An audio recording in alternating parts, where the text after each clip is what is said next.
우리 하나님의 말씀 열왕기상 20장 1절부터 보시겠습니다. 열왕기상 20장 1절. 아람의 벤하닷 왕이 그의 군대를 다 모으니 왕 32명이 그와 함께 있고 또 말과 병거들이 있더라.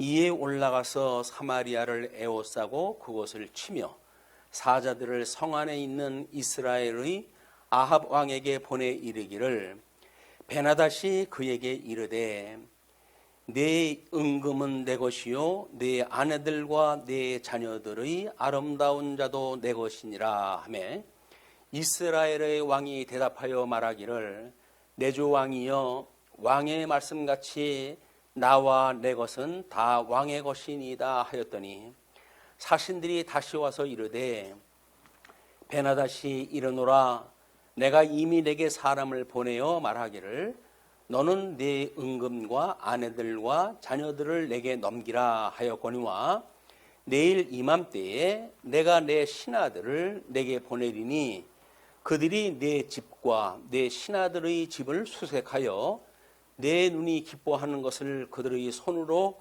잡아 가져가리라 한지라.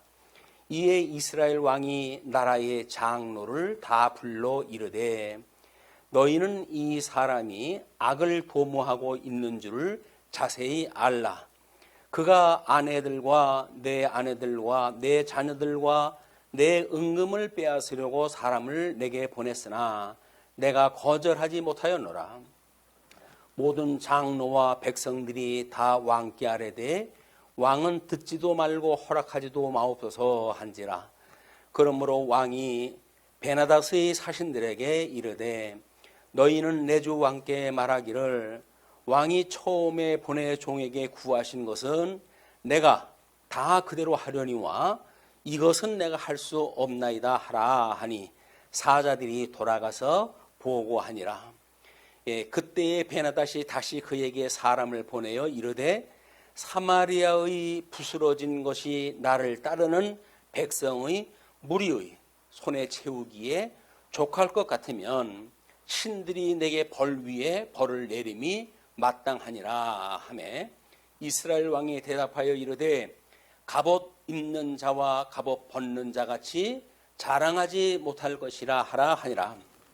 그때 베나닷이 왕들과 장막에서 마시다가 이 말을 듣고 그의 신하들에게 이르되, 너희는 진영을 치라 하매 곧 성읍을 향하여 진영을 치니라.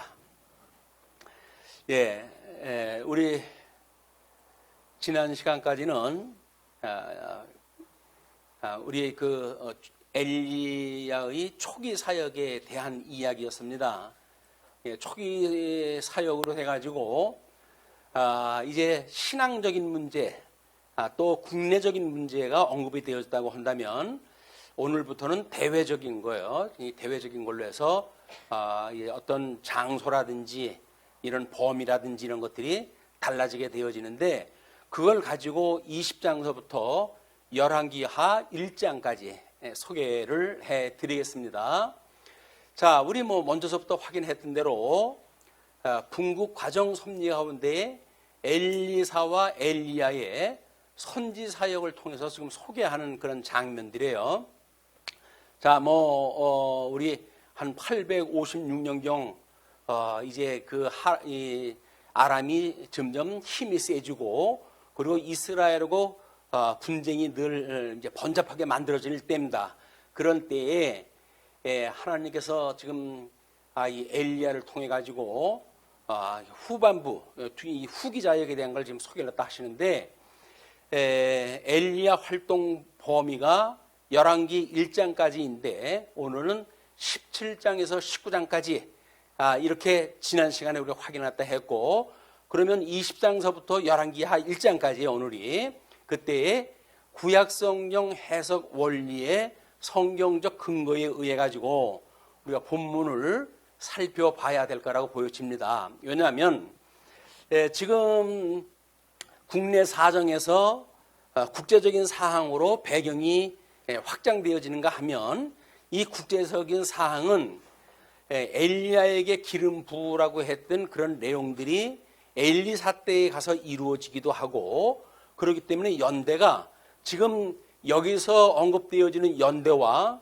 엘리사 때에 이제 우리 이 열왕기하 2장 이후에 등장하는 배경하고 같이 중복되어지는 내용도 있고 그래요. 그래서 우리가 성경을 이해할 때에는 이렇게 문자적으로 연대적으로만 이 성경을 해석을 하게 되면 이 저자의 의도와 상관없는 해석이 떨어질 수밖에 없습니다. 또 그뿐만 아니라 그 저자의 저작서를 우리가 곡해해가지고 뭐 중복이 됐다는 등 뭐 이런 걸 가지고 성경에 대한 불신이 조장되어지고 그러거든요. 그런데 성령의 감동을 받아가지고 기록을 했다고 한다면 그럴 이유가 있는 거예요. 그래서 엘리야의 사역 때의 역사와 또는 엘리사 사역 때의 역사가 중복된다고 한들 지금 누구를 통해 가지고 그 일을 이야기하고 있는가에 따라서 의미가 달라지기 때문에 이렇게 과거의 공부 방법대로 어떤 순서대로 연대별로 이렇게 공부하는 거는 한계가 있어요. 그거를 우리가 좀 살펴봐야 되기 때문에, 물론 구약 성경은 우리 구약 자체의 문자적 역사적 성취로 마감이 되어지기 때문에 문법적 해석과 역사적 해석이 중요하다고 우리가 늘 이야기를 합니다. 그럼에도 불구하고 이것이 구약 성경 자체 내에서 문법적 역사적인 그 해석에 오해가 없는 그런 가운데 해석이 되어져야 다음 단계로 넘어가서 신학적 해석에 이르게 되어지는 거거든요. 역사적으로 문법적으로 그것이 중복되어진다든지 왜곡되어졌다든지 이렇게 불신을 하게 되면 다음 단계의 신학적 해석까지 갈 수가 없는 거예요. 우리가 그런 맥락으로 이것을 이해를 하셔야 되겠고, 물론 구약 성경은 율법과 선지는 요한의 때 있기 때문에 모든 이 구약의 역사적인 해석은 구약 성경 자체 내에서 완결이 되어야 돼요. 구약 성경 자체에서 완결이 되어지고, 그거는 예표로서의 실체적으로 이루실 예수 그리스도에 대한 모형과 그림자적인 걸로 언약의 형식을 띠기 때문에 이런 해석의 방법도 이걸 어떠한 원리로 지금 해석을 하는가에 따라서 해석이 전혀 달라져요. 그런 걸 보게 되면 우리가 그런 그 구약 성경 자체 내의 원리를 따라 가지고 해석하는 것은 뭐 우리 본문에서 이야기했던 것처럼 누가복음 16장 10절에 이 율법과 선지는 요한의 때까지다라고 이야기를 했단 말이에요. 물론 로마서에서도 마찬가지입니다. 로마서에도 복음에는 하나님의 의가 나타나서 믿음으로 믿음에 이르게 하나니, 구약 성경을 완세트로 믿는 그 믿음으로 신약 성경을 믿는 믿음에 이르게 되어지기 때문에 그런 그 이야기예요. 그래서 오직 의인은 믿음으로 살리라 함과 같다라고 하는 믿음의 원리가 포함되어져 있는 거기 때문에 성경은 되어지는 대로 읽는다고 되어지는 게 아닙니다. 이런 어떤 원칙에 의해서 우리가 성경을 해석을 해야 되는 거예요.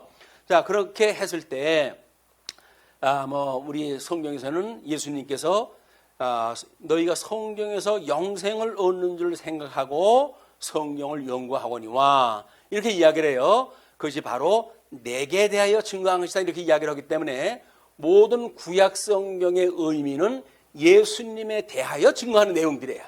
거기서 뭐 역사 이야기에 치중을 했다 하고 또는 윤리적인 거에 치중을 하고 이렇게 하는 것은 맞지 않습니다.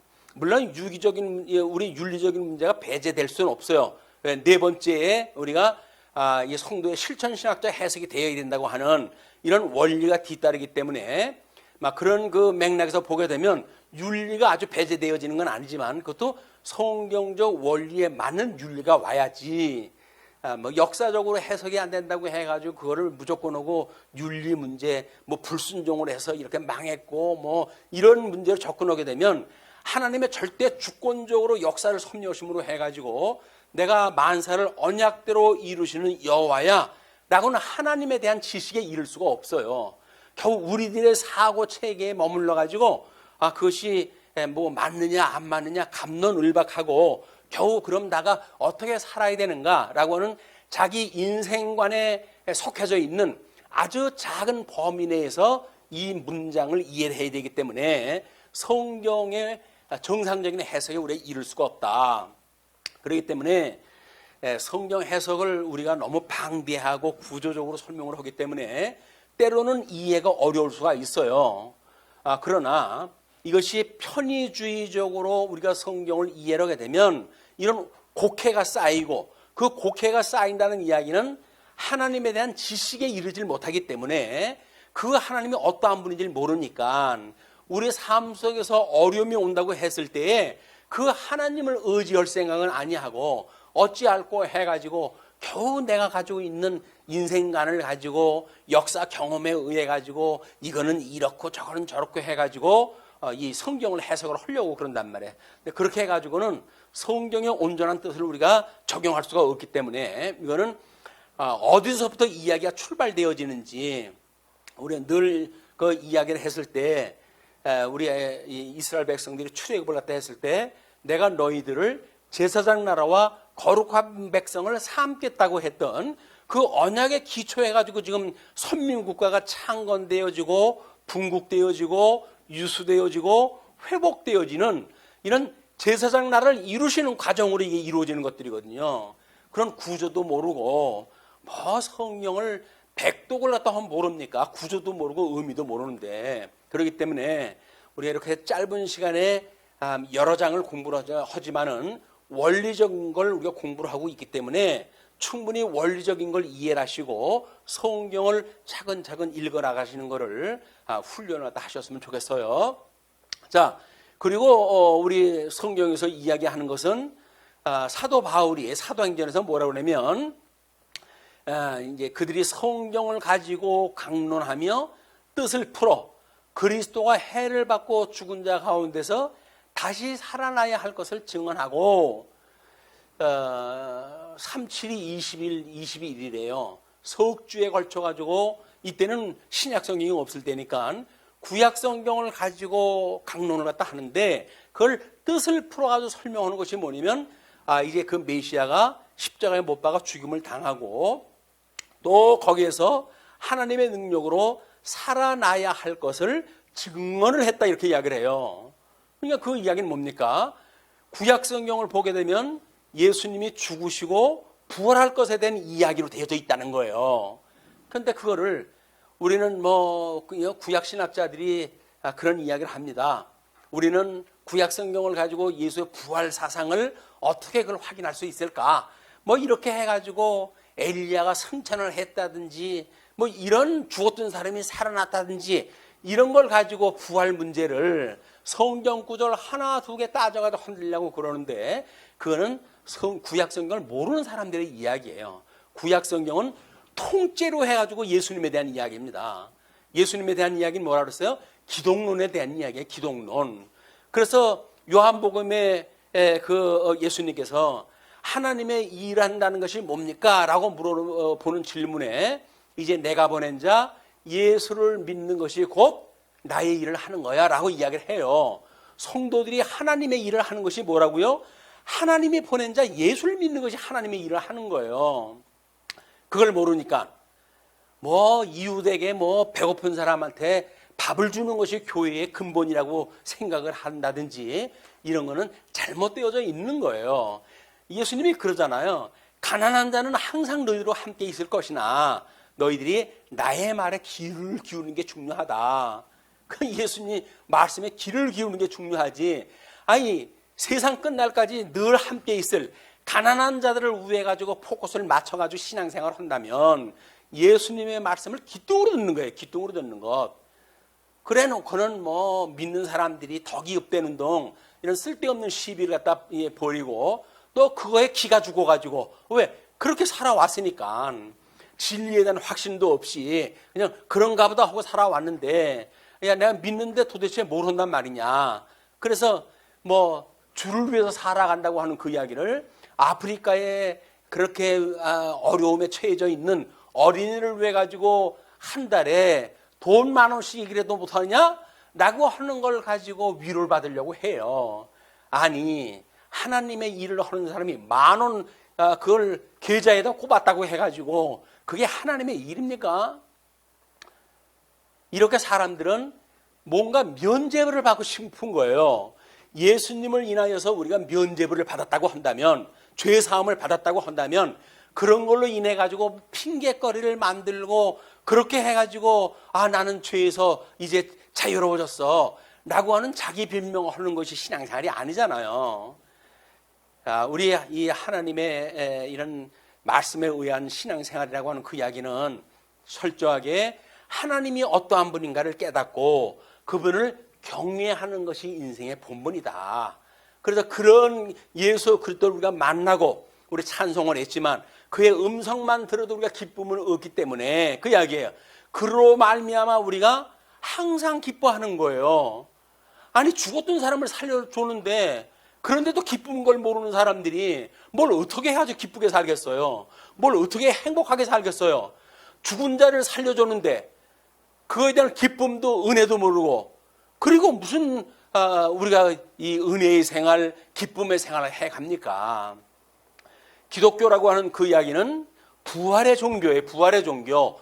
죽었던 자가 살아났다고 하는 그 확신에 의해 가지고 우리가 감격에 의해서 신앙생활 하는 거지. 그 뭐 먹고 남은 찌꺼리게 몇 푼 무슨 뭐 이웃에게 줬다고 해가지고 그게 무슨 덕이 됩니까? 그 돈 가지고 자랑하는 거 아니에요. 그렇게 해가지고 뭐 그거 창피하지도 않습니까?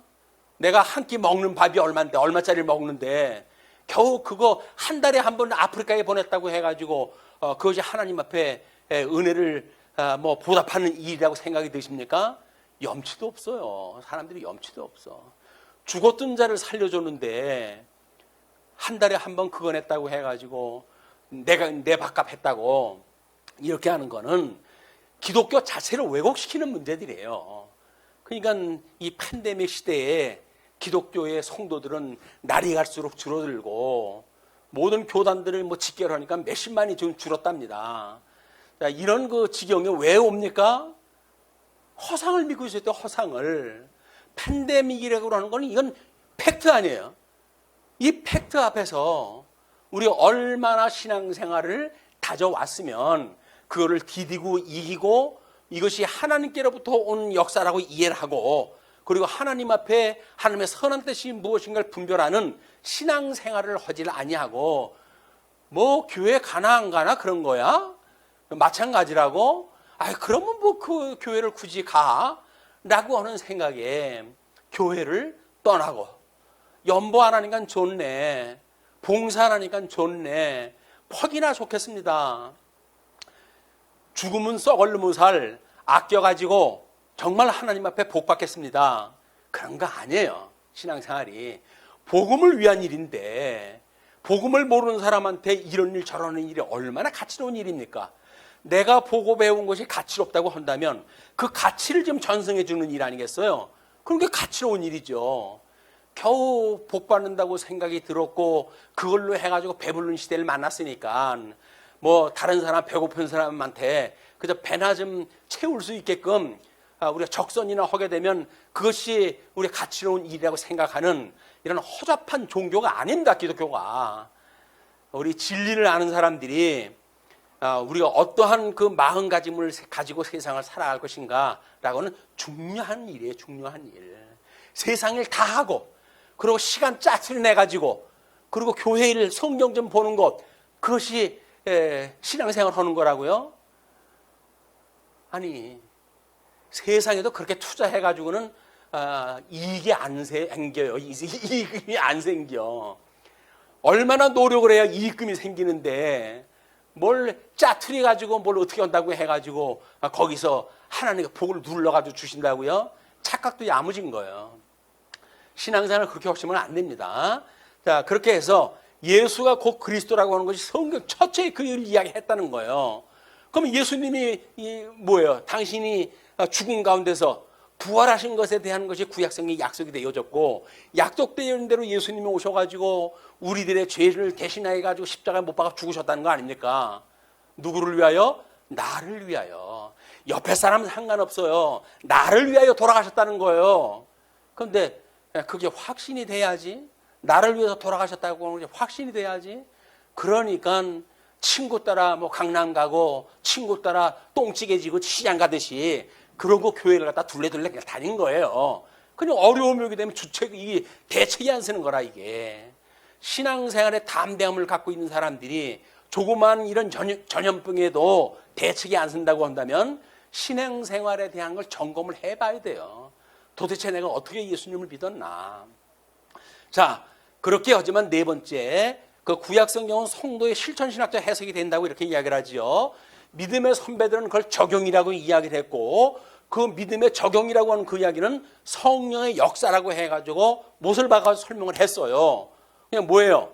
성경을 보게 되면 교훈과 책망과 바르게 함과 의로 교육하기에 유익하다라고 하는 믿어지는 거예요. 믿어지는 것. 이게 책망으로 오고 권면으로 오고 의로 교육하고 바르게 교육하는 말씀으로 우리 이 심장을 찔른다니까요. 감동이 온다니까요. 오늘 아침에 뭐 우리 요엘서 그를 묵상을 하면서 보니까 그렇게 이야기를 했더라고요. 가슴이 뜨거워질 때까지 성경을 읽으십시오. 가슴에 감동이 올 때까지 성경을 읽으라는 거예요. 그냥 아유 석장 오늘 목 띄었다. 그게 무슨 의미가 있어요. 석장 아니라 30장을 읽어본들. 뭐 그 말씀으로 인해 가지고 권면의 그런 말씀으로 들리고 그리고 그걸 책망의 말씀으로 들리고 그렇게 해서 하나님 앞에 우리가 우리에게 죄진 자를 사해 준 것처럼 우리 죄를 사해 주세요라고 하는 회개의 역사가 일어나고 그렇게 함으로 해가지고 오늘도 주님께서 우리를 시험에 들게 하지 말아주세요 라고 하는 간구의 기도가 있고 그리고 다만 악에서 구원해 주십시오 라고 하는 기도가 있어야 되는데 어저께 살던 그 악의 구덩이 속에서 여전히 살고 있으면서 내가 어디에 살고 있는지 현주소가 발견이 안 되는 거예요. 그게 어디에 있는지를 내가 몰라요. 죄 가운데 있는지 시험 가운데 있는지 어디 있는지를 모르니까 하나님 앞에 갈 길을 알아야 기도를 갖다 하지요. 갈 길을 몰라 방황하던 것은 어렸을 때는 그럴 수도 있죠. 청년의 시대에 아직도 미래가 불확실한 시대에 사는 요즘 청년들처럼 야 이거 어떻게 해가지고 내가 집을 마련하고 장가를 가고 결혼을 갖다 하고 직장을 마련할 것이냐 라는 걸로 해가지고 어려움을 겪는 정도의 연령층이라고 한다면 삶 속에서도 그렇게 되어지는데 뭐 그런 거 충분히 이해를 한다고 치더라도 이제는 부록의 나이를 지나가지고 적어도 인생살이라는 것이 내 맘대로 되는 것도 아니고 하나님의 뜻대로 만사가 이루어지더라. 우리 하나님과 만사를 구비하시고 나를 부르시고 그리고 이 신앙생활을 해가도록 주님께서 나를 인도하시는구나 라고 하는 걸 깨달았다고 한다면 거기에 우리가 닻을 내려야 되는 거 아닙니까? 그 닻을 내려야 되는 거예요. 그것이 권면의 말씀으로 듣고 또는 그걸 하나님께서 책망의 말씀으로 듣는 이런 것이 와야 된단 말이에요. 배불른 시대에 뭐 우리가 고민할 게 뭐 있습니까 요즘? 그런 걸로 인해 가지고 우리가 이 신앙생활을 하되 신앙생활의 문턱에도 못 넘어서는 거예요. 그거를 우리는 지금 이렇게 그 역사적인 거를 몇 장씩 이렇게 덩어리를 져가지고 원리적으로 설명을 하고 있으니까 그런 맥락으로 성경을 좀 이해를 해주셨으면 좋겠다. 그리고 뿐만 아닙니다. 이제 이스라엘 열조를 통한 하나님의 섭리 사역이라고 하는 열조에 대한 이야기예요. 열조에 대한 이야기를 확인해야 우리는 어디에 갈 수가 있다고요? 에덴 동산에서 아담에게 주어진 실체적인 언약의 그림을 그릴 수가 있는 거예요. 그래야 실체적으로 어떤 예수 그리스도의 성취의 사건을 연상할 수가 있는 거예요. 이스라엘 역사 속에서 어떤 뭐 아합의 시대 그런 자리에 폭 빠져가지고 성경을 보게 되면 무슨 의미인지 몰라요. 어디에 우리가 있는지를 모르는 거예요. 넓은 데서 저 산 위에서 그 우리가 종교라고 그러지 않습니까? 종교의 그 종자가 마루종자예요. 마루종자. 산마루에 올라가가지고 마을을 내려다 보시듯이 그 조망을 갖다 하면서 현재 위치를 봐야지 그런 게 아니면 안 된다는 거예요. 나처럼 길로 얻은 사람은 백날 그 자리에서 돌려놔봤댔자 어저께 갔던 그 일이 그 일 같고 도저히 길을 못 찾아요. 어디로 가야 돼요? 산마루로 올라가야 돼요. 높은 데로. 그래서 그걸 종교라고 그래요. 종교. 가장 높은 가르침이다 그 이야기예요. 자 그러면 이스라엘 열조를 통한 언약으로 우리가 이걸 봐야 될 거 아닙니까? 자 우리가 이제 이 제사장 나라와 거룩한 백성을 만드시는 이야기라고 그랬어요. 그러면 택자와 불택자에 대한 이야기일 거란 말이에요. 그러면 하나님께서 야곱에게 이 에서와 야곱을 주셔가지고 사랑한다고 했던 그 야곱은 어떻게 섭리를 갖다 하셨길래 이스라엘 백성들은 자기네들을 사랑하는 그 하나님에 대하여 언제 하나님이 우리를 사랑했느냐고 종주목을 댈까요? 그들은 사랑 깨닫지 못한 거예요. 그런데 선지자를 통해서 하시는 하나님의 말씀은 뭐예요? 내가 에서는 미웠고 너희들은 사랑하지 않았니? 야곱은 사랑했다는 거예요. 그 가진 고생을 했던 야곱의 유다 백성들한테 하나님께서 내가 너희를 사랑했다는 거예요. 사랑이 뭔지를 모르니까 조그만 고난만 와가지고도 하나님은 나를 사랑하라 안 해 라고 하는 불신의 늪에 빠져버리고 마는 것이 하나님이 어떠한 분인지를 모른단 말이에요. 우리가 성경을 공부해도 하나님이 어떤지를 모르니까 조그만 어려움이 와도 시험에 들어가지고 주체를 못해요. 시험에 들리게 하지 마옵시고 주님께서 가르쳐주신 기도입니다. 뭐 하루에 몇 번씩이나 주기도를 하는지 모르겠어요. 왜 시험에 들지 말게 해달라는지 주님께서 얼마나 중요하면 그 기도를 우리 보고 하라고 했겠어요.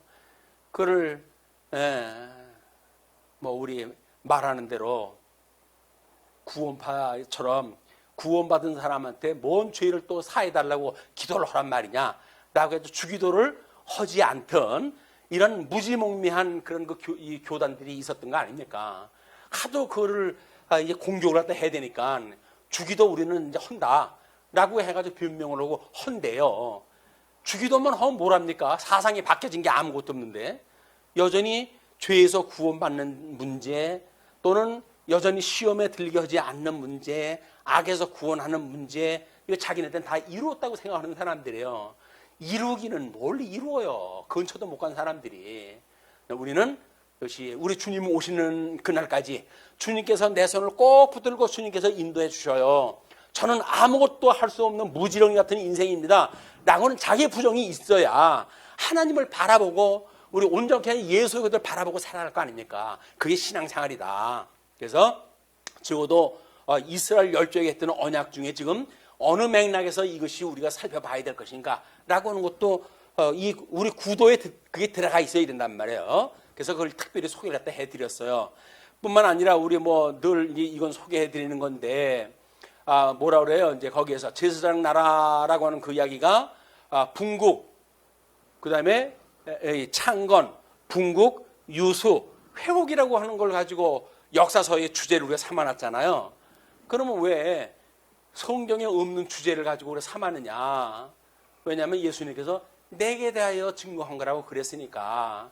언약 자손이 하나님 나라를 세우고 그러나 곧 분국이 되어지고 바벨론의 포로로 끌려가고 그러나 거기서 남은 자를 돌아오게 하시는 은혜에 참여하게 되어지는 것, 그것이 바로 예수님의 강탄과 고난과 죽으심과 부활에 대한 역사적으로 보여주는 이야기란 말이에요. 이 이야기가 역사 이야기를 우리가 신학적인 의미를 첨부시켜 가지고 이거를 그런 의미로 받아들여야지. 겨우 옛날 얘기식으로만 들으면 유치원 때 정상적으로 공부했다고 한다면 맨날 이거 공부하는 거야.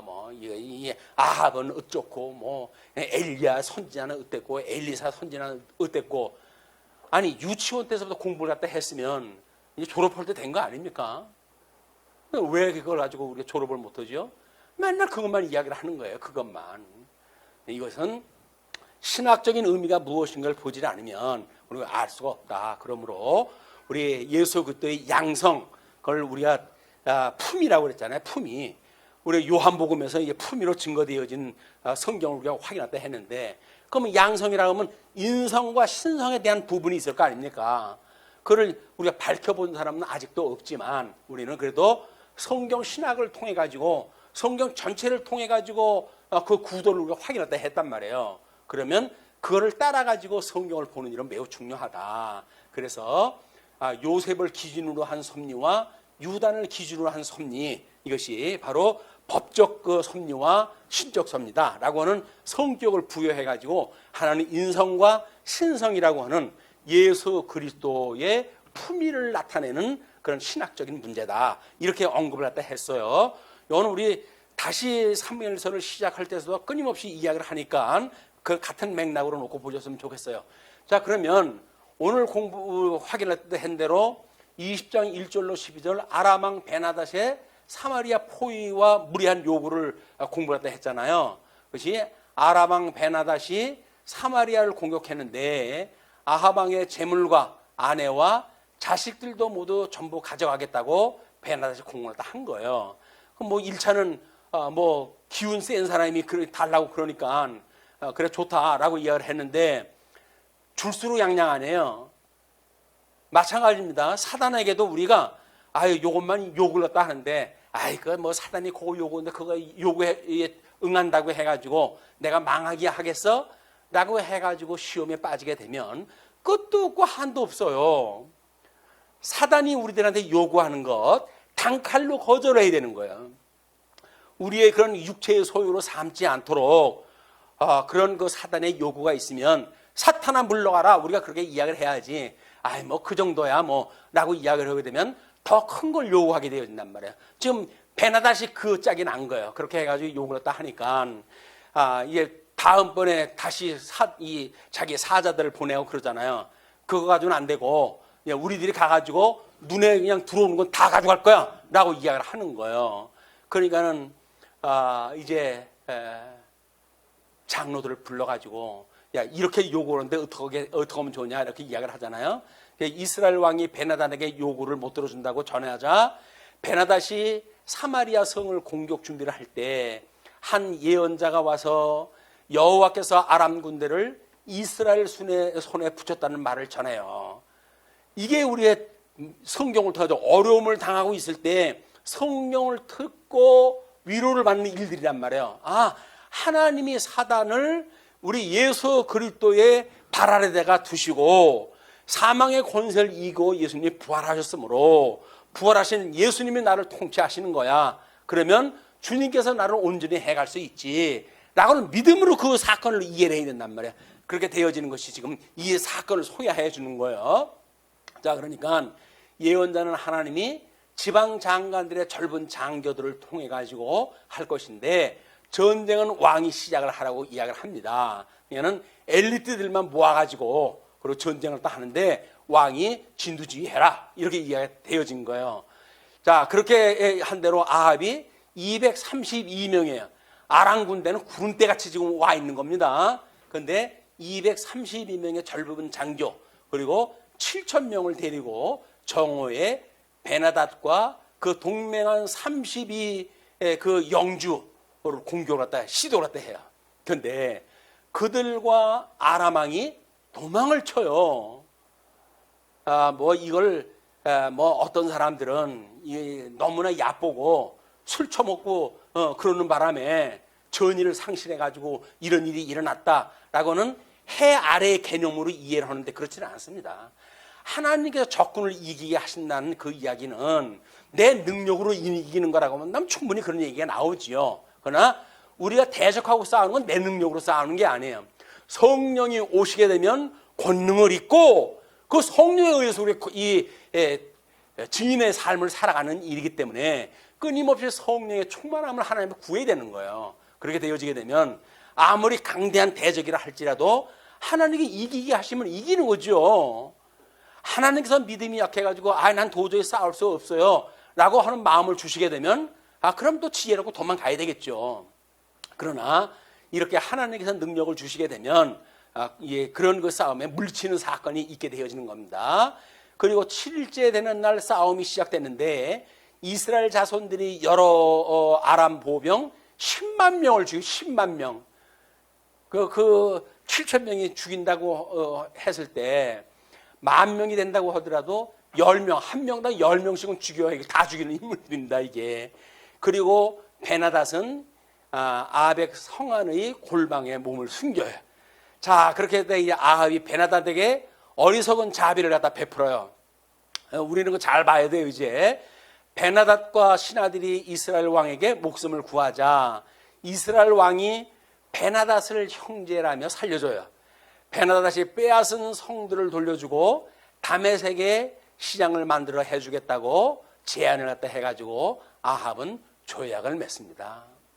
자, 여기서 하나님의 뜻을 묻고 하는 것이 당연한 거 아니에요. 지금 전쟁에서 이기게 해줬으면 하나님의 뜻을 물어야 될 텐데 지금 아합은 취했어요. 자기를 갖다가 자기의 하수인으로 여기든 지금 베나다시 와가지고 자기한테 그냥 두 손이 이 닳도록 싹싹 비는 거 아니에요. 우쭐해진 거 이제. 그때의 사람들은 헛된 영광을 취하기 시작합니다. 하나님 앞에 영광을 돌릴 생각은 안 하고 자기가 자꾸 어깨에 뽕이 들어가요. 그래가지고 내가 봐주지 뭐 이렇게 이야기를 갖다 해가지고 그 생사의 이 고난이 자기한테 있듯이 베나다를 용서하다 해줘요. 그런데 35절로 43절 선지자에게 심히 책망을 받습니다. 예언자들의 아들 중 한 사람이 여호와께 명령을 받고 자기 동료에게 자신을 치라 했는데 그 선지자가 동료한테 나를 치라고 이야기를 한 거예요. 근데 때리기를 거절해요. 야, 내가 왜 너를 때리냐? 나 못한다 라고 이야기를 했어요. 그러니까 동료가 사자에 물려 죽어요. 그 선지자의 말을 안 듣고 그것도 자기 인심만 쓰려고 내가 너를 왜 때려? 죄 없는 너를 왜 때려? 내가 그래서 선지자인데 난 그렇게 못해 라고 이야기를 해가지고 선지자의 말을 거절했기 때문에 결국은 사자에 물려 죽어요. 그런데 예언자가 또 다른 사람에게 때리게 해요. 그랬더니 자신을 다치는 데 이르도록 때려요. 그렇게 하니까 다친 예언자가 눈을 가리고 변장하라고 길가에서 왕을 만나요. 그 왕을 만나는데 누가 왕의 종에게 포로를 맡기면서 놓치면 그 대신 목숨을 내놓던지 은 1달란트를 내기로 했는데 이건 예를 드는 거예요. 그렇게 들었는데 이제 그 왕의 종이 그 포로를 놓쳤다고 이야기를 해요. 그럼 어쩌면 좋습니까? 라고 이제 물어보는 거예요. 그러니까 왕이 변장한 예언자에게 종이 자진해서 네가 그랬으니까 네 책임은 네가 벌받아 마땅한 거지 라고 이야기를 하는 거예요. 이 종은 지금 선지자는 누구의 예를 든 거예요? 이게 지금 왕을 예를 들어가지고 이야기를 한 건데 변장을 했기 때문에 선지자인 줄 모르고 네가 그랬으니까 네가 책임져라 라고 이야기를 해요. 그러니까 예언자가 눈에서 머리끈을 풀고 왕에게 여호와께서 죽이기로 작정한 사람을 왕이 놓여 주었으니 왕이 지금 베나닷을 놔줬단 말이에요. 그러니 왕이 그 목숨을 대신하고 이스라엘 백성들이 그 백성들을 대신하게 될 것이라고 예언을 합니다. 그러니까 이스라엘 왕은 화가 나가지고 사마리아에 있는 자기 왕궁으로 가요.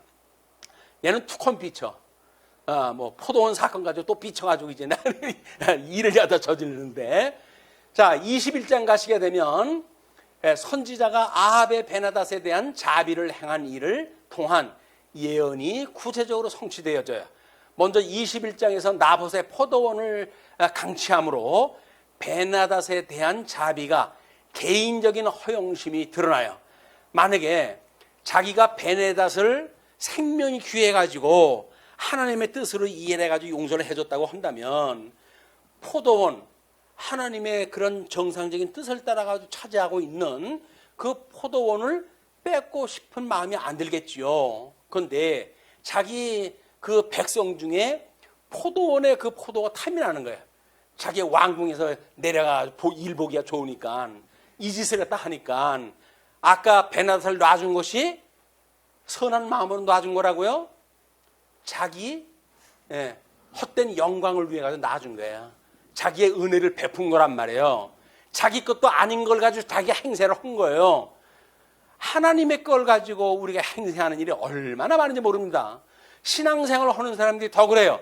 하나님께서 우리가 거저 주신 믿음인데 거저 준 믿음을 가지고 생색을 내고 돈을 받고 복음을 전하려고 하지는 않는가. 이런 일들이 뭐예요? 전부 하나님의 말씀대로 안 듣는 거예요. 자기 거라고 생각을 하는 거예요. 하나님께 준 거면 하나님 거지. 제가 목사니까 이제 강론에 대한 걸 예를 드는 겁니다. 그것뿐이겠어요. 세상 만사가 다 하나님의 거지 하나님의 것도 아닌 거 어디 있겠어요. 우리한테 한식으로 맡겨주셨단 말이에요. 그 맡겨준 거를 뭐 그래도 조금 이거 좀 다른 사람보다 내가 좀 많은 것 같은데 좀 나눠야 되는 거 아닌가? 라고 해가지고 선한 마음으로 연보에 참여하고 신앙생활을 하는 사람들도 있죠. 그러나 그걸 가지고 자기 명예가 아니면 난 못 줘! 라고 하는 사람들이 있어요. 내 이름으로 밝히지 않으면 난 안 해, 그런 거. 이렇게 이야기하는 사람들이 있어요. 그럼 그건 누구를 위해서 주는 거예요? 자기를 위해서 주는 거예요. 연보라고 하는 건 자기를 숨기는 일이에요.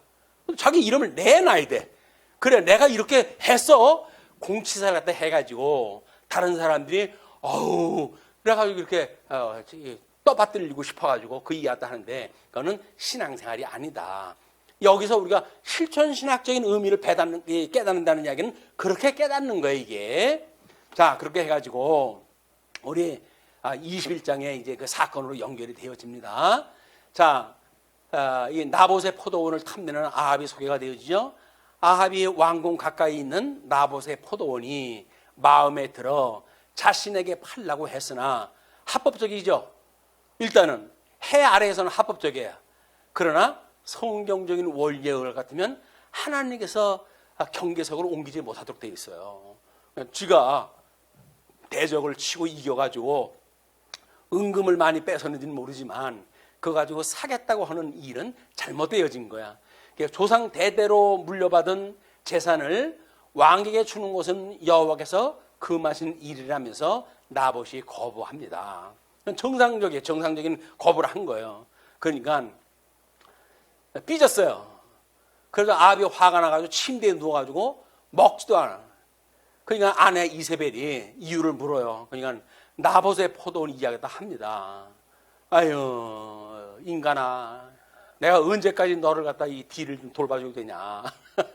그래가지고 이제 아합이 아내 이사벨이 왕을 책망하고는 자신이 나봇의 포도원을 뺏어주겠다고 약속을 해요. 하나님을 모르는 여자니까 무슨 짓을 못하겠어요. 이사벨은 아벳의 이름으로 편지를 써서 나봇이 사는 성의 장로들과 귀족들에게 보내요. 왜 그럴까요? 나봇은 여전히 장로 밑에 있는 그냥 평범한 백성이거든요. 그러면 어떻게 이걸 장악을 해야 돼요? 권세 있는 자를 갖다 움직여야 될 거 아니겠어요? 그래서 건달들을 시켜가지고 하나님과 왕을 저주했다고 거짓 증언하게 하고 나봇을 죽이게 합니다. 합법적이에요. 눈으로 보이는 거는 합법적이에요. 그러나 사악한 괴계가 들어간 이런 합법적인 일을 꾸려가지고 하는 일이에요. 요즘 정치에서 일어나는 모든 일들이 이 짓인 거예요. 무슨 원리를 따지고 원칙을 따라고 국민을 이야기를 하고 그러는데 지 배 위하고 지 명예 위에서 그렇고 그러니까 50억씩 받아 처먹고 그 짓들을 하지. 백성들을 위한다고 하면 그 짓들을 하겠어요. 이건 이때나 고금을 막론하고 이런 일이 있는 거예요. 그렇기 때문에 이렇게 허접스러운 선심에 우리가 마음을 열게 되면 시험에 들기에 딱 좋은 겁니다. 그냥 우리한테 무상으로 뭘 준다 그러면 한번 생각을 해보셔야 돼요. 저 사람이 나한테 왜 선심을 베풀려고 그러지? 라고 하는 걸 한번 생각을 해봐야지. 공짜면 양재물도 먹는다는데 아유 좋습니다 라고 이야기하는 거는 자기 영혼을 팔아버리는 일이란 말이에요. 조심을 갖다 해야 됩니다. 그런 일들이. 이것이 우리 해석 원리의 네 번째 해당되어지는 일들이에요. 우리 실천신학적으로 어떤 이 해석을 갖다 해야 되는가에 대한 문제들입니다. 그런데 이제 엘리야가 아합과 이세벨의 멸망을 예고를 다 하잖아요. 왜? 모텔 노릇을 갖다 하니까. 그래서 이세벨에게서 나봇이 죽었다는 이야기를 듣고 아합은 나봇의 포도원을 차지하려고 내려갔는데 엘리야가 아합을 만나 아합의 말씀을 전해요. 재수없는 사람이에요. 이 사람만 만나면 저주야. 그러니까 이 인간 피하고 싶은데 그렇게 오매불망 바라던 걸 갖다 차지했는데 내려가서 봐야 될 거 아니에요. 길모자 딱 마주쳤네. 원수는 외나무 다리에서 만난다고 그랬던가. 아합이 엘리사를 만났어요. 그러니까 아합에게 재앙을 내려 자손들을 쓸어버리게 굽고 아합에게서 이스라엘의 모든 남자를 끊어버릴 것이라고 예언을 다 합니다. 이건 무지무지한 저주를 갖다 하나님이 예언을 다 하게 하셨어요. 아합이 하나님을 진노하게 하고 이스라엘을 죄짓게 했으니 아합과 그의 집을 여로보암의 집과 바사의 집처럼 만들 것이다. 이것이 책임자의 막중한 이 책임감이에요. 우리는 뭐 작게는 내가 내 안의 주인이라고 이야기를 하잖아요. 천상천하 유아독존을 주장하는 사람들은 내가 내 세계의 왕이지, 이렇게 이야기하는 사람이 현대인들이 다 자기가 왕이면 자기가 책임져요. 자기 인생은 어쩔 수 없이. 근데 가장이 됐어요. 가장의 이런 그 모든 일들은 누구한테 영향을 미친다고요? 식솔들한테 영향을 미치는 거예요. 조그만 조직의 장이에요. 그럼 그 사람의 이런 생각 세계는 누구한테 미친다고요? 그 조직원들한테 미치는 거예요. 그러니까는 우리가 어떤 조직원의 장이 되어진다는 이야기는 하나님 앞에 기도를 하면서 해야 될 일들이지, 그냥 무턱대고 일 받을 일들이 아니다. 상당히 중요한 그런 의미가 있는 겁니다. 그래서 이제 개들이 이스라엘 성벽 옆에서 이세벨을 먹을 것이고, 아합에게는 속한 사람이 성 안에서 죽으면 개들이 먹을 것이며, 들판에서 죽으면 공중의 새들이 먹을 것을 예언했다 해요.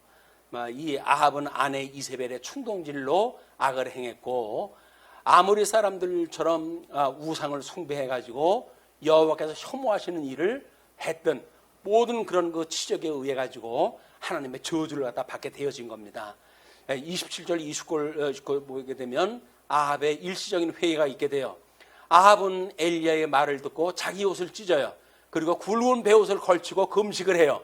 그러자 여호와께서 그가 겸손해진 것을 보시고 그의 시대에는 재앙을 내리지 않고 그 아들의 시대에 재앙을 내리겠다고 약속을 하십니다. 도대체 왜 그러는 거예요? 하나님께서 그때 그냥 심판을 내려버리게 되면 사람들이 겁을 먹을 거 아닙니까?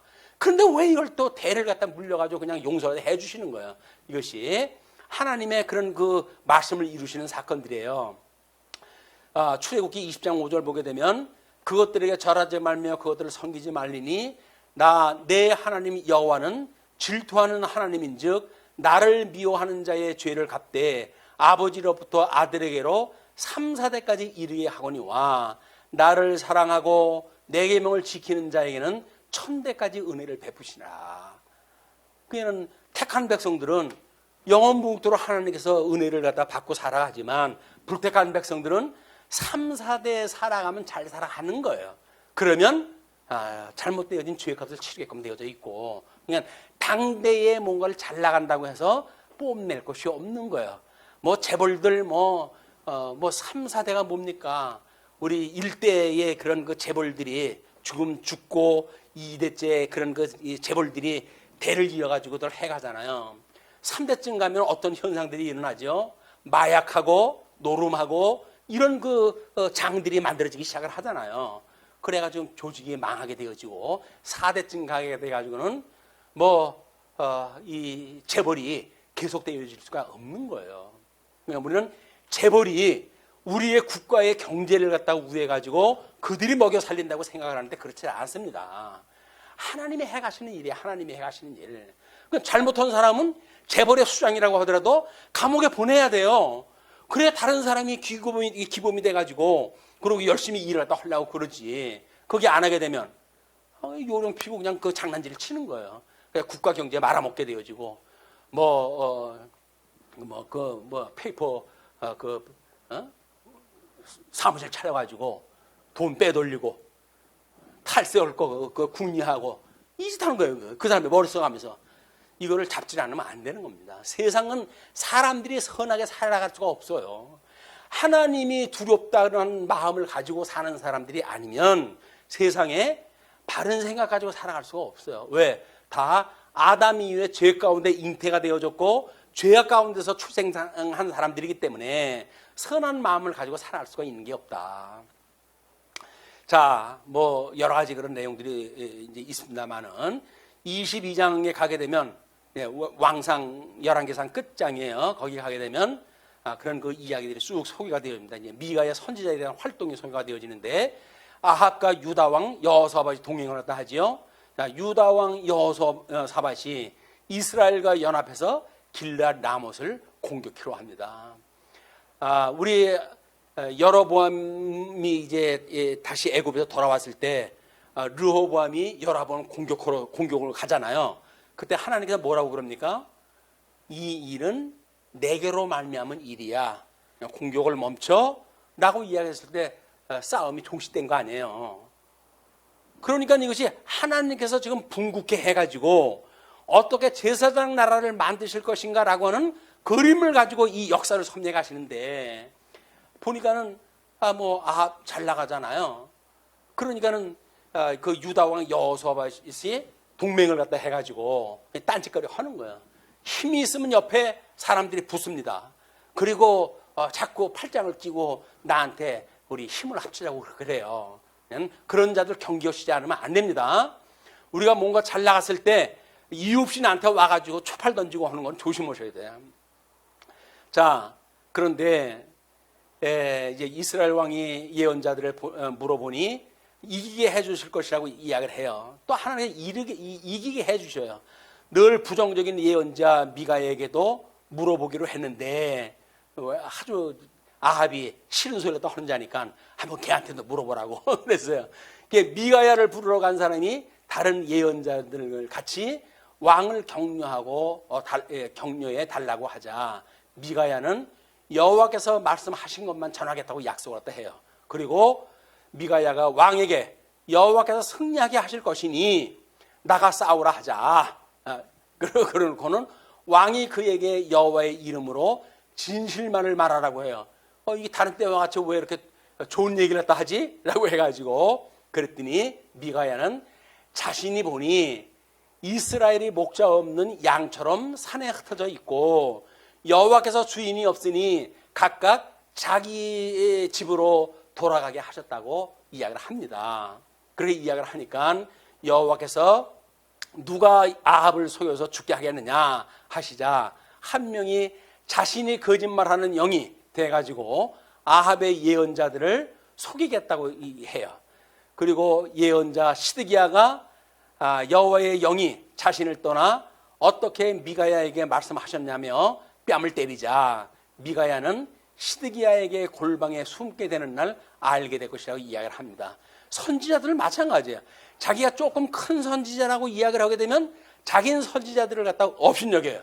이런 그 일들이 벌어지는 이런 그 현상들을 보게 되어집니다. 오늘 지금 엘리야 선지자로부터 엘리사 선지자에게 선지직이 이제 넘어가게 되어지고 그리고 그때 선지자 그룹들을 교육시키는 그런 그 일들이 만들어지면서 엘리사가 자기의 제자를 통해 가지고 이제 기름 붓게 하는 일도 대신 일을 맡기는 이런 그 일들도 있기 때문에 많은 제사장이 만드는 일을 조심해야 돼요. 지금 한국의 신학교에 학생들이 넘쳐가지고 목사들이 넘쳐난다는 거예요. 그래가지고 70세까지 좀 연장을 하자라고 이야기하는데 이번에 부결됐어요. 통합 측에서. 새롭게 신학교 나와가지고 하는 사람들은 이럴 자리가 없어가지고 품을 팔고 그렇게 하는데 좀 기득권을 갖다 누리고 있는 자들은 더 하겠다고 연장하자고 하니 세대가 이제 많이 젊은 사람들로 채워졌거든요. 안 돼! 라고 해가지고 부결됐어요. 야, 아합의 전사가 이제 소개가 되어집니다. 이스라엘 왕과 유다 왕이 길르앗 라못으로 싸울 때 아방이 변장하고 싸움터로 들어가는데 누군가 무심코 쏜 화살이 갑옷 솔기 사이에 꽂혀 저녁 때에 죽였으며 전차 바닥을 피가 흥건했다. 자기는 살겠다고 변장을 하고 갔어요. 전장터에. 그런데 우연히 쏜 화살이 그것도 완전 이 군장으로 해가지고 무장을 했는데 솔깃을 갖다 그 사이를 갖다 꿰뚫어가지고 그냥 죽어버린 거야. 우리들의 생명은 어디에 있다고요? 하나님께 있는 거야. 하나님께. 지금 팬데믹이라고 해가지고 여러 가지로 국가 정책으로 해가지고 예방 주사도 놓고 이런 일을 하지요. 그거 다 필요합니다. 해 안에서 다 해야 되는 일들이죠. 또 국가에서 그 하는 일이 국가의 할 일이지. 그냥 그걸 예수를 믿기 때문에 내 생명은 하나님께서 붙들고 계셔. 난 거기 참석 안 할 거야. 라고 말하는 것도 하나님께서 그런 걸 믿음을 주셨는지 아닌지도 모르고 그 분수에 넘는 걸 가지고 그런 사람들이 있어요. 그런 사람들이 실수를 하게 마련입니다. 자, 그런데 사마리아에 있는 못에서 아하방의 전차를 씻었는데 여호와의 말씀대로 개들이 죽은 아합의 피를 핥는 사건이 있게 되어집니다. 왜? 약속한 대로, 선지자가 약속한 대로 이루어지는 사건들인 거예요. 자, 유다왕 여호사밧의 통치를 보게 되옵니다. 아합에 이어 아들 아하시아가 왕이 되어 2년을 다스리게 되어지는데 여호사밧은 이스라엘 왕 아합 4년인 35세에 유다 왕이 되어서 25년 동안 다스렸고 아버지 아사처럼 정직히 행했다. 근데 그가 산당을 없애지 않아서 백성들이 산당에서 계속 제사를 드렸으니 남창들을 없애는데 이 제사를 드리도록 남겨둔 거예요. 그래서 그때 에돔에는 왕이 없었고 대림이 통치했는데 여호사밧은 금을 구하러 오빌로 무역선을 보냈으나 배들이 이 에시온게벨에서 파선돼가 가지를 못해요. 아시아가 여호사밧에게 자신의 종들이 왕의 종들과 함께 이 배를 타게 해달라고 요청을 합니다. 이 함선이라든지 배에 대한 건 거기에 이제 유명하니까 그는 부탁을 하는 거예요. 그러나 그를 유다 왕이 그렇게 부탁을 했지만 여호사밧은 거절을 하게 되어지죠. 다음에 북왕조의 그 아시아의 통치가 잠깐 소개가 되어집니다. 그리고 열왕기 하로 1장으로 넘어가게 되어져요. 이 열왕기 하를 이제 우리가 열왕기 상과 열왕기 하를 이거는 그냥 그냥 일반 사람들이 구분해 놓은 거라고 그랬잖아요. 근데 왜 그렇게 구분을 했을까라고 봤을 때 아마 오므리 사왕조의 멸망이라고 하는 것이 다음 세대에 멸망되어지는 그런 거고 연결이 맞는 것 같아요. 그러나 우리는 엘리야와 엘리사를 중심으로 역사를 보니까 열왕기 하가 이쪽에 붙어야 되기 때문에 그렇게 설명을 하게 되어진 겁니다. 그래서 아시아에 대한 이야기 소개를 또 했으니까 보시고요. 열왕기 하 1장 1절로부터 4절까지 북왕조 아시아가 난간에 떨어져 병을 얻게 되어집니다. 아시아가 사마리아의 다락방 난간에 떨어져서 중상을 입자 심부름꾼을 바알세봄에게 보내가지고 자신이 나을 것인지 물어보게 해요. 자, 그런데 천사가 엘리야에게 사마리아 왕이 보낸 심부름꾼을 만나서 이스라엘에 하나님이 안 계셔서 바알세봄에게 물으러 가느냐라며 아시아가 누워있는 침대에서 죽게 될 것이다 라고 예언을 대신하다 합니다. 그래서 아시아가 죽음을 예고하는 엘리야가 죽음을 예고해요. 그래서 그런 뒤에 9절로 14절을 보게 되면 이제 그걸 50부장과 사람들을 보내가지고 엘리야를 데려오라고 이야기를 하니까 그때에 엘리야는 자신이 하나님의 사람이라면 불이 내려와서 그들을 태울 것이라고 하니까 우리 표적에 다 나와져 있던 거예요. 아까 참 선지자는 어떻게 되어진지 그 사람이라고 그 선지자라고 지칭을 했던 모세에게 언약했던 그 선지자에는 이런 표징이 있을 것을 이야기를 했는데 그대로 드러날 걸 지금 이야기하는 것들입니다. 그래서 정말 그 불이 내려와서 그들을 태워요. 왕이 다른 50부장하고 부하 50명을 보내는데 마찬가지로 불이 내려와서 그들을 태워요. 왕이 세 번째로 다른 50부장과 부하 50명을 보내는데 세 번째 50부장은 올라가서 엘리야 앞에 무릎을 꿇고 목숨을 간청합니다. 왜? 첫 번째도 죽고 두 번째도 죽고 지금이랑 달라진 거 없잖아요. 그러면 또 이제 죽을 거란 말이에요. 그냥 간청을 갖다 해요. 그러면서 이제 그 여호와의 천사가 엘리야에게 아시아를 두려워 말라고 해가지고 그와 왕에게로 내려가요.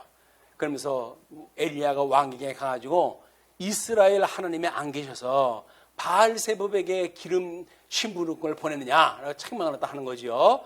그 침대에서 죽게 될 것이다 라고 여호와의 말씀을 전해요. 이 선지자 심장 약하면 못합니다. 직언을 갖다 해야 되니까. 자, 결국 그 예언대로 아시아가 죽고 여람이 즉위하게 되죠. 아시아가 그 말씀대로 죽고 아시아는 아들이 없어가지고 여호람이 왕위를 계승하게 되어집니다. 이렇게 해가지고 지금 그 엘리야의 모든 사건, 그 선지자라고 했던 그 사역이 확연하게 우리가 확인하다 하게 되어진 거예요. 아, 엘리야는 모세에게 언약했던 그 선지자, 모세와 같은 선지자였구나 라고 했던 거를 우리는 모세의 행적을 엘리야의 행적을 통해 확인하다 하게 되어진 거예요. 성경 구절을 통해 확인하다 했던 겁니다. 자, 그리고 이제 그 엘리야 기름 부어가지고 임직한 사람들, 하사엘, 엘리사 또는 예후, 이것은 다음 엘리사 때에 이루어진 걸 이야기를 했어요.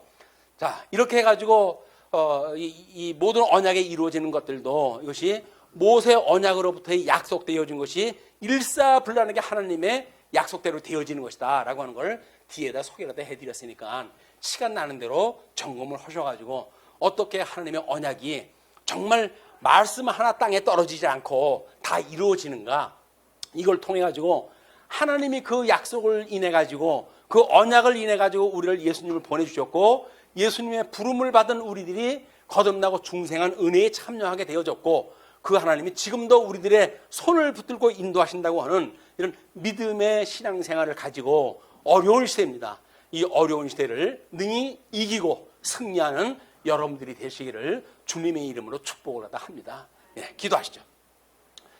예, 자비로우신 우리 하나님 아버지, 은혜를 감사합니다. 때가 매우 어둡습니다.